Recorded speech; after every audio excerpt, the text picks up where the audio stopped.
Je reviens vers vous pour une vidéo un peu spéciale. Spéciale dans le sens où on est dans ma voiture, on n'est pas chez moi. Et le thème est aussi spécial parce que j'ai décidé d'aborder avec vous en fait un sujet qui me touchait, qui me touche encore, voilà. Il y a une année auparavant, j'étais obèse. Et en fait j'ai perdu beaucoup de poids très vite. Et en fait, je vais vous expliquer comment, parce qu'en fait j'ai reçu énormément de questions de mon entourage, des personnes plus ou moins proches qui me connaissaient, de connaissances, etc.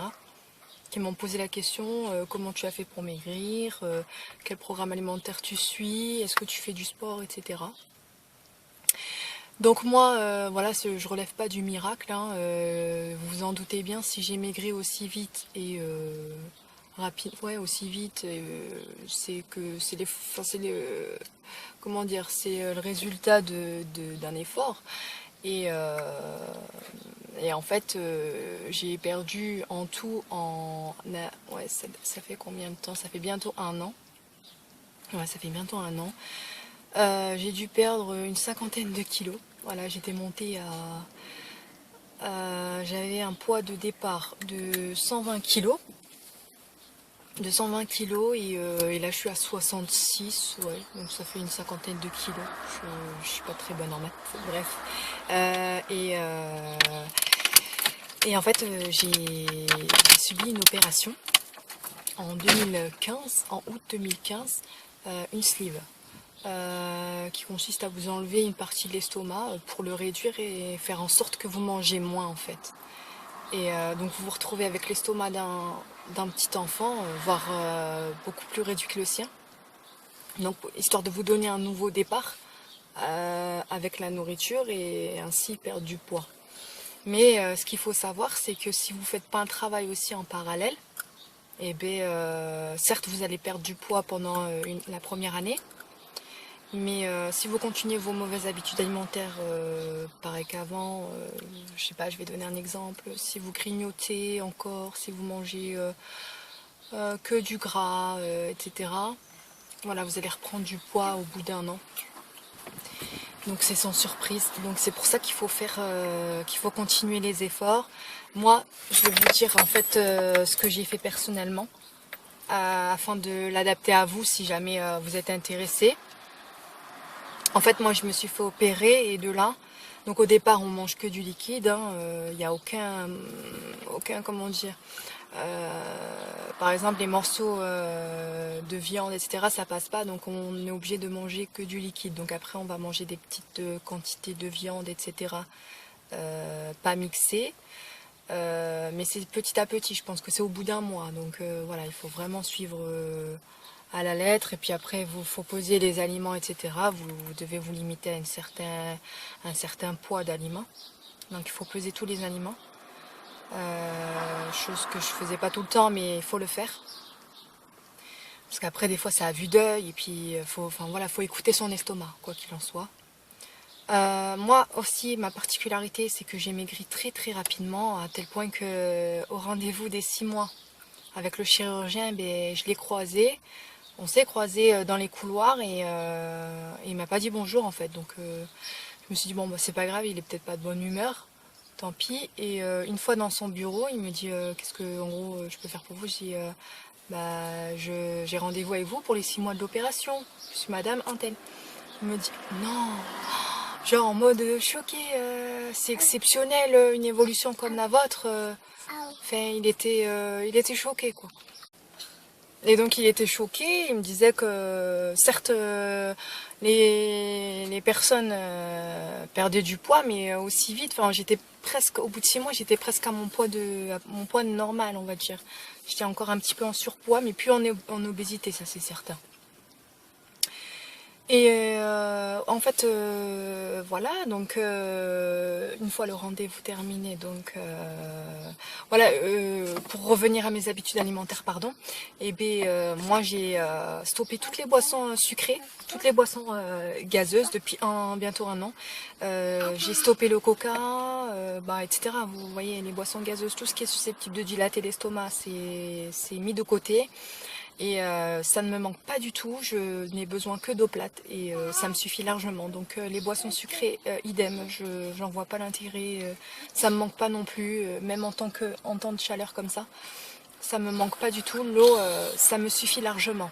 Donc c'est aussi des habitudes alimentaires à modifier. Je dis pas que faut complètement radier ces produits-là, mais moi dans mon cas je les ai radiés et je pense que c'est ça aussi qui m'a fait perdre beaucoup de poids très vite en fait. Et voilà. Donc après je vous conseille pas de stopper tout net, hein, mais de limiter les quantités. Mais moi c'est peut-être aussi d'une part je n'en ressens pas le besoin, mais c'est peut-être aussi une petite peur aussi que j'ai de retomber dans ça et peut-être de redevenir addict à ces boissons-là, alors que je me porte très bien sans elles maintenant. Donc voilà, c'est peut-être ça, ça peut s'expliquer comme ça. Bref, pour en revenir à mon poids voilà, de 120 kilos au départ, c'est que voilà, dans ma vie, j'ai pas toujours été obèse, sinon voilà, pendant ma grossesse, j'ai pris énormément de poids. Voilà, j'ai mangé pour deux, hein. Je pense que ça arrive à beaucoup de femmes enceintes de faire ça. Et puis voilà, ça nous arrange bien. On trouve un prétexte pour manger beaucoup plus. Voilà, c'est pour le bébé, c'est pour le bébé. Alors que le bébé, il a besoin que vous preniez maximum 6 kilos et pas plus. Sinon, ça va comme disait mon gynécologue, ça va dans les fesses et dans les hanches. Bref. Et, euh, et voilà, et donc dès que j'ai su que j'allais être opérée, etc., donc j'ai pris le large, je me limitais pas, je mangeais énormément, enfin, c'est hallucinant quand maintenant je prends qu'une part de pizza alors qu'avant je pouvais en manger une entière. En fait, on est rassasié comme si on avait mangé une pizza en entière. Une part de pizza, c'est comme si c'était une pizza en entière, en fait, pour vous faire comprendre, en fait, comment ça marche en fait. Donc voilà. Après, voilà, au niveau des privations, je vous ai dit que j'avais stoppé ça, mais sinon, je me frustre pas. Si j'ai envie de manger, vu que je suis plus salée que sucrée, les gâteaux, c'est pas trop mon kiff. Si j'ai envie de manger un petit paquet de chips au goûter, je le fais. Mais bon, je le fais pas tous les jours, voilà. Et voilà, donc la frustration, moi, je ne connais pas ce mot, je n'en ressens pas du tout, ce sentiment-là, je le ressens pas du tout. Donc voilà.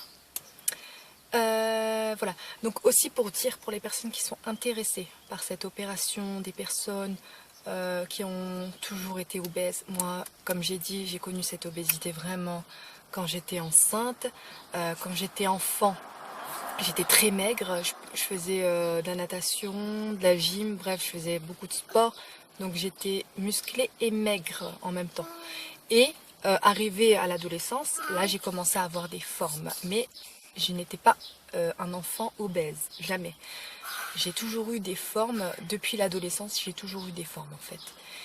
Et ce que je voulais dire en fait, c'est que j'ai eu la chance de ne pas traîner cette obésité beaucoup d'années. Et en fait, j'étais comme dégoûtée de ce poids.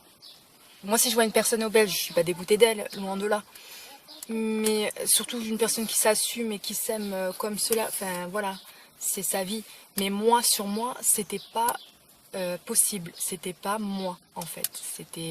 J'étais pas bien dans ma peau, donc du coup, ça se reflétait sur les relations que j'avais avec des autres personnes. J'étais un petit peu plus distante, pas agressive, mais distante, voilà. Je me plaisais pas dans mon corps, les habits, rien ne m'allait. Euh, on s'habille parce qu'il faut s'habiller en fait. On cherche pas à être à la mode ou quelque chose comme ça. On s'habille parce qu'il faut s'habiller. Et franchement, ça me pesait. Je marchais, j'étais essoufflée. Au bout de à peine 5 minutes, j'étais essoufflée. Là, je vais pas dire que je fais le marathon, non, loin de là. Mais si je marche, je tiens le coup. Je me sens vraiment très légère. Maintenant, voilà, pour revenir à mon poids, je fais 1m81 pour 66 kilos. Donc, moi, je trouve que 66, enfin, pour moi, voilà, je veux pas descendre moins. Mais 70 kilos, pour moi, c'est l'idéal. Donc, si je peux prendre du poids jusqu'à 70 kilos, il y a pas de souci. Ça, j'aimerais bien. Et donc voilà, donc après pour comment dire, donc la nouvelle vie une fois opérée, c'est que du positif, hein. C'est voilà, autant physiquement que mentalement. J'ai vu quelques vidéos en fait sur YouTube, une notamment qui parlait de la sleeve et du bypass, il me semble. Parce qu'elle a suivi, non, elle a fait le bypass, mais elle parle de la sleeve. Donc c'est pas la même opération, c'est pas le même après. Et donc elles se permettent aussi de dire, je sais plus le nom hein, de cette personne, de dire que la sleeve, voilà, le après la sleeve, on est fatigué, voilà, c'est plus la même chose, on a des médicaments, je sais pas quoi, on est en baisse de vitamines. Mais quand tu es obèse, quand tu essaies de, toi, enfin, si tu es une personne maigre, essaie de porter 4 kilos de ciment, et là tu vas comprendre, comme dirait mon chirurgien, tu vas comprendre comment tu étais, donc comment on était. Donc ce que je veux dire, c'est que c'est quoi une baisse de fatigue dans la journée à côté d'une obésité qui t'empêche de faire plein de choses dans la vie, qui te fatigue H24. C'est quoi? C'est rien. Moi j'ai fait la sleeve, franchement, je suis épuisée, je suis jamais épuisée de dingue. C'est juste quand je fais du shopping, des fois j'ai un petit peu... le fait de rester un peu debout et tout, ça m'épuise un peu. Je sais pas si c'est dû à l'opération, je sais pas si c'est parce que j'ai des carences, peut-être. Mais j'ai pris cet exemple-là parce que c'est un exemple récent. Et voilà, c'est pas des baisses de fatigue de malade, vous allez pas tomber dans les pommes, non. C'est voilà, c'est rien. Donc si toi, par exemple, tu es intéressé par l'opération et que tu as vu telle ou telle vidéo et qui te freine parce que tu as peur de ça ou de ça, non. Fonce. Foncez. Ta vie, elle ne sera que meilleure. Tu te sentiras mieux dans ta tête et dans ton corps. Tu prendras confiance en toi. Donc là, tu balayeras toutes les personnes de ton entourage qui étaient là avec toi juste par pitié ou par intérêt et qui te voient changer, prendre confiance en toi. Et donc du coup, ça leur fait peur. Une personne qui change, qui prend confiance en elle, etc. Il y a certaines personnes à qui ça fait peur. Donc si voilà, si t'en ressens le besoin, si cette obésité tu n'en veux plus, voilà, cette opération fais-la. Après je parle pas pour les personnes qui ont 15 kilos à perdre, 20 kilos à perdre, s'il vous plaît, allez voir une diététicienne et faites un rééquilibrage alimentaire si vraiment vous voulez être soutenu, parce que moi aussi je voulais être soutenue, donc du coup le suivi avec la diététicienne je l'ai toujours. Donc voilà, consulter et voilà. Donc je dis pas qu'il faut faire l'opération pour 5 kilos à perdre quoi. Enfin, vous m'avez compris. Donc voilà, moi après l'opération, enfin c'est vrai que j'ai eu un enfant aussi.